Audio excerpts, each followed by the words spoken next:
If you're in the market for a new phone with the budget of around $200 to $300, then you should always stay away from MediaTek's Helio series processor, and here's why. So hello guys, welcome back to another video, and today I'm gonna tell you some real truth about the MediaTek Helio series processor. The phone which I currently have on my hands is the Vivo Y27, but a lot of other companies are using these processors as well, including Xiaomi, Realme, and you name it, but except Samsung, because Samsung is still pushing their Exynos series processors. So now why I am saying these processors are really bad in terms of performance. You see, it's not only the processor, it's actually the entire phone which has the problem. Okay, so let me explain it to you. So phones typically in this budget actually are meant to be something like a temporary phones, because people who actually know about phones usually tend to buy these phones as a temporary device if their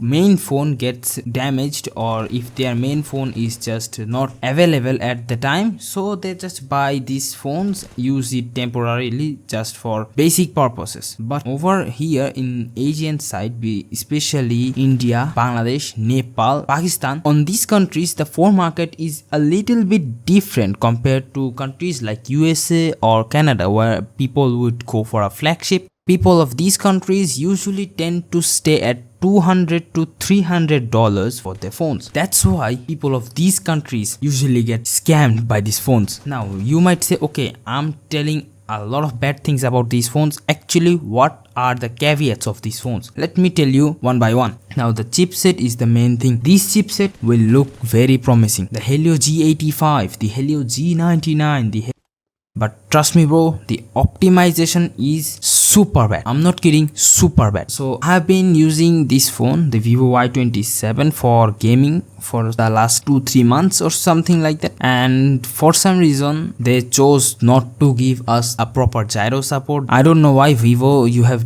did that. As I said, companies tend to make these phones as a temporary budget phone for users, so they will upgrade later to a higher model. But cheaping out on a gyro, that's just super lame. Okay, the processor, they seem, or they might look very promising, that they are really good, but trust me, the optimization is crap. The phone overheats now and then, and the lag, bro, iPhone users complain that Android lags, and I'm telling you, the Helio series processors are the main culprit behind this. Just think about it. You're trying to make a phone call and your phone lags in the phone app. What would it be like to experience that? And yes, my friends, that's the situation of the Helio G85.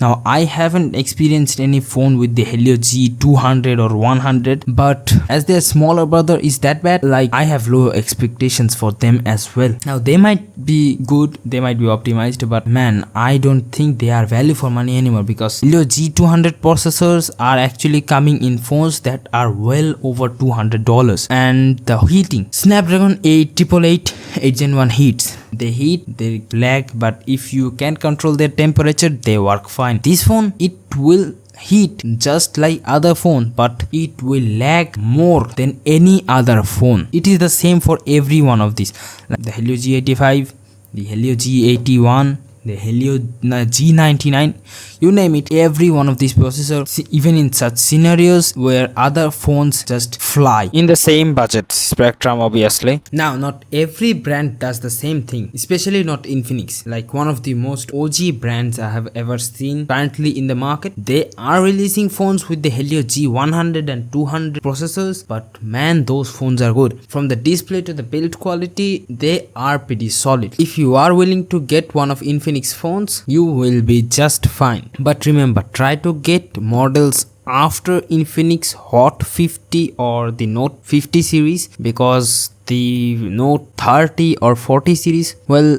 I can say the same thing about those phones. So overall, the conclusion is, if you have no other choice and you're like searching for a temporary phone and you will upgrade later, well, I can say you can consider these phones. But if you think of using these as your main phone, or you want to use them long time, bro, stay away from phones which have these processors in them. So that's for today's video, guys. Hope you have enjoyed it, or I hope you have gained any knowledge about what I have said by far. So if you have earned something, consider liking and subscribing the channel. It means a lot to me, and I will try to deliver regular content from now on. At the end of the day, take care. Bye bye.